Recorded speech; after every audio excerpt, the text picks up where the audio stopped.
It was designed by I.M. Pei. Hey, you guys, where are who you designed from? Many buildings here in the city. To the right of that is the Northern Avenue Bridge. The Northern Avenue Bridge connects to South Boston. So yes, if you are told to go east on the Northern Avenue to South Boston, it is correct. South Boston itself is a little further east than a lot of the city.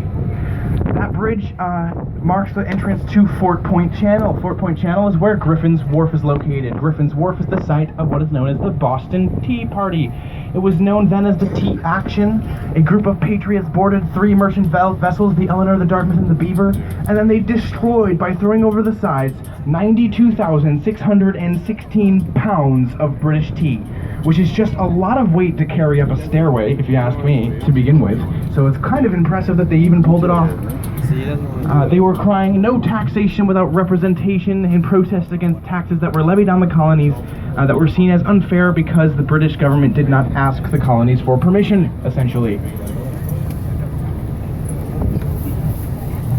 Now, straight off the starboard, we have a glass structure with an overhang. That's the ICA, the Institute of Contemporary Art.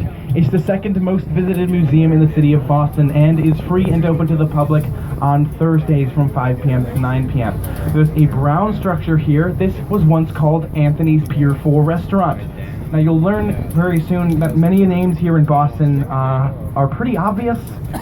This restaurant is called Anthony's Pier 4, and you now know the name of the owner and where it's located. Indeed. They gave every cab driver in the city a free lunch when they first opened up, so you can imagine that everyone who asked their cab driver where to get lunch would end up at Anthony's Pier 4, and that helped them become the top grossing restaurant in the nation before they got shut down in 2013 for numerous reasons, including tax issues. It will now be renovated and turned into a park with condos nearby. This next area has a building with a lot of flags running down the sides. This is Boston's World Trade Center on Commonwealth Pier, and each of those flags represents a nation that we trade with in this city. The next pier over here, with the white and brick buildings, this is the South Boston Fish Pier. And you know where it is now and what it is. It is a fish pier in South Boston. Very clever, you know. It was built in 1914, making it the longest running fishing pier in continuous use in the country.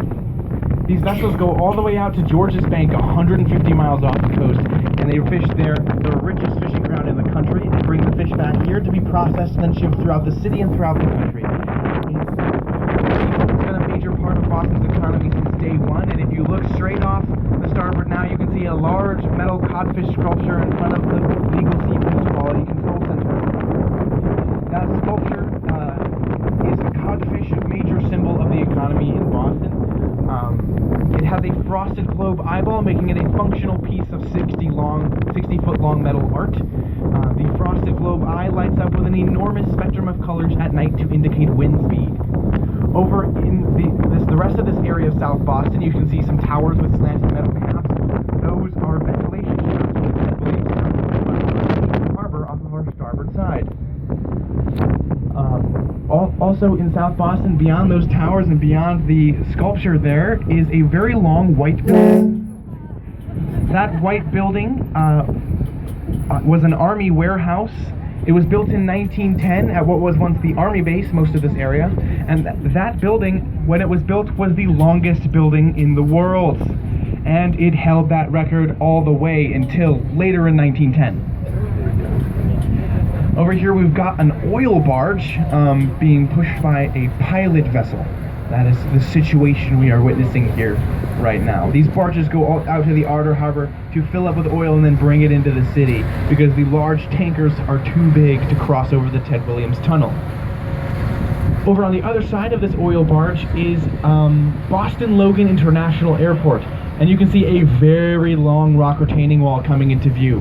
This rock retaining wall does something rather obvious. It retains the shape of the land.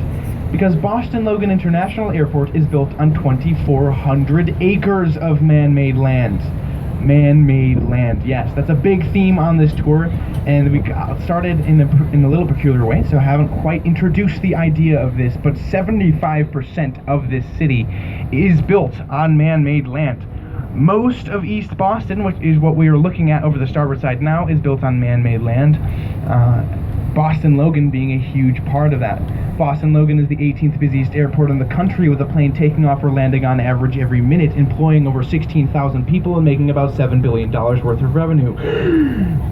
Yes, that's quite an airport. It's the former site of 3 islands: Apple Island, Bird Island, and Governor's Island, and you now know what landed on one, grew on one, and owned one because of their names.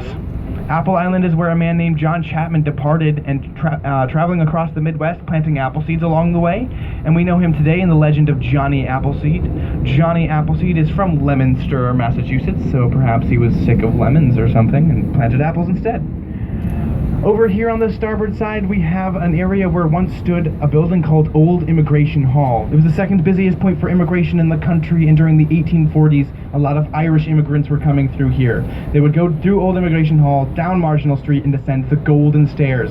These Golden Stairs are not named because they are actually golden, but because of the promise of golden opportunity that many people sought here in the United States, the land of opportunity. You can also see docked in East Boston a red vessel with the word Nantucket on it. It has lights on top of its masts, and it is a Nantucket light ship. 3 of these vessels would go out to the island of Nantucket, where there are 90 miles of shallow waters and shoals. They would shine their lights off to help prevent other captains from running aground. If you were a sailor on one of these vessels, you would spend 3 weeks at a time out there. And when you're on a boat going nowhere for 3 weeks, you have to come up with something to occupy yourself. And as we all know, every sailor's true dream is to become a basket weaver. I mean, come on. And so that's what they did. They wove baskets, and now today an original Nantucket lightship basket can sell for about $7,000 sometimes. So they were doing it pretty well, I suppose. If you look straight off the starboard, you can see one brick townhouse that's slightly taller than the rest, and just to the left of that building there's a gap. That gap is where the Golden Stairs are located. Now, these Irish folks would probably ascend these stairs thinking that they had pretty good chances here, but many of them took the penny ferry over to the north end to look for work, and they were met with signs in store windows that read, "No Irish need apply." The Irish faced heavy discrimination when they first came to America, but one good word to describe the Irish today is perseverant, because I don't know if you've noticed, but there are a lot of great Irish pubs around the city, and the people of Boston love the Irish heritage that we have today. We have our basketball team named for an old Irish word, even though we do pronounce it wrong. We call them the Celtics. The word is Celtics.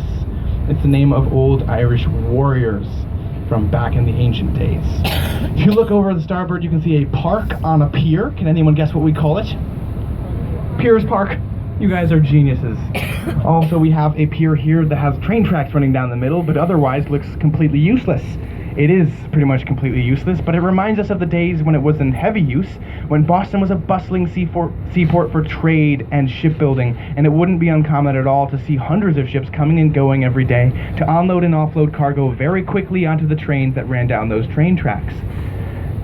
Now, the economy here in the harbor has changed a great deal, but there's a certain kind of economy that people sometimes underestimate, and that is treasure hunting.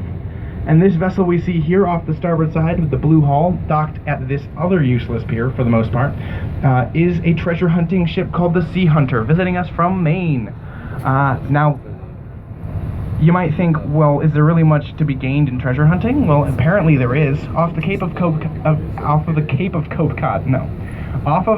coast of Cape Cod, there is a vessel known as the Whydah, an old pirate ship that sank there, and it is still turning up coin. People are still finding treasure down there, so that's pretty interesting to me. And we've got this neat vessel visiting us here today. Right now, straight off the starboard side, you can see some people chilling out in the sun on the old Penny Ferry landing by these large rock pillars. The old Penny Ferry was the longest ferry service in the country. They started in 1632 and they ran all the way till 1952. Can anybody guess how much the Penny Ferry might have cost? A penny. You're absolutely right. They tried to raise the fare from a penny to a nickel and change the name to Nickel Ferry, but they found out pretty quick that Bostonians are really good at rebellion and protest. And so they quickly had to reduce the fare back to a penny. Eventually they went out of business, most likely due to the rising popularity of the automobile in the 1950s. But things have come full circle in an interesting way, because I don't know if you've noticed, but there are a lot of cars in Boston. And traffic can be pretty bad sometimes. and it can be very difficult to find a place to park for a good price, especially downtown. So a lot of people do prefer water transport these days. And so nowadays people can take a one-way trip on the Boston Harbor Cruises water taxi from any point in the harbor to any point in the harbor for just $12. That's about half the price of 1 hour of parking in the North End or downtown Boston. So pretty good if you ask me. Although I've never had a car, so those are just things I've heard from people and investigated. Off the starboard side, we have some wooden posts sticking out of the water. That's the former location of Donald Mackay's Great Shipyards. There they built the fastest sailing ships in the sea. One of them was the Flying Cloud, a clipper ship that traveled from New York City around Cape Horn and back up to San Francisco in her maiden voyage in a record-smashing 89 days and 8 hours. This record would never be broken by a comparable ship. The only ship to beat this record was a modern sailing vessel in the 80s. It wasn't even made of wood, and it did so only after 4 attempts and spending $4 million. So you ask anybody here in Boston, they'll tell you, well, they cheated. It doesn't really count. The Flying Cloud is clearly still the best ship. If you look off the starboard, you can see the Mystic River meeting the harbor, and spanning the Mystic River is this long green bridge. It is the longest bridge in New England. It is the Mystic Tobin Bridge. Mystic because of the river, and Tobin because of Governor Maurice Tobin, who was the only politician who did not want that bridge to be built. So they named it after him. Good for him. Everywhere we can see to the left of that river is Charlestown. Most of this was the Charlestown Navy Yard until funding was cut for Navy Yards around the country in the 70s during the Nixon administration. And so much of this was sold to become a sailing school, a location for some luxury condos, and a research medical hospital. But a small portion of the Navy Yard does still exist, and that is where we are headed today. We are going to dock there shortly, and it is a very quick turnaround. We do not have time to let you off and right back on again. If you get off, you have to stay for at least an hour. We will come back every hour, on the hour, up to and including 5 o'clock to pick up anybody who's still there. You can grab the trolley over there, take the 15-minute walk to the Bunker Hill Monument, or visit the USS Constitution, the USS Cass and Young, or the USS Constitution Museum. So if you do plan on getting off at the Navy Yard, I would suggest that you use this time as we approach to make your way down to the lowest decks and be prepared as we land. If you look straight off ahead of us, though, to the Navy Yard, you can see the USS Cass and Young. That is a World War II era vessel, a Fletcher-class destroyer. It last saw action during the battles of Okinawa and Iwo Jima, where it was the last ship to be struck by a kamikaze pilot. And if you can't see it off on the back decks, you will soon. We'll be swinging around. It's a large gray World War II vessel. It should be pretty clear. Off ahead of that, though, is the USS Constitution herself. She is this nation's ship of state. Her masts are these white ones here, and she is in dry dock, so they have reduced the height of her masts by about half. She also usually has full large sails, and she usually holds all of her cannons on deck. She was built to hold 48. She never held less than 50. She was built in 1797, making her now the oldest commissioned warship afloat in the world. As a commissioned warship, she has active Navy sailors on board who work there, and she can be called to action. She maintains this status even though she's in dry dock going through repairs as she does every 20 years for 3 years because it is routine maintenance and she is intended to return to the water. You may know that the HMS Victory is the largest commissioned warship, the oldest commissioned warship in the world, but that one is not afloat and it will not be for at least a very long time. And so that's the one thing we've got on you over there in the UK. Our boat floats. Now this vessel first saw action in 1803 against Barbary pirates, but it gained its fame during the War of 1812 as she faced the HMS Guerriere off the coast of Nova Scotia.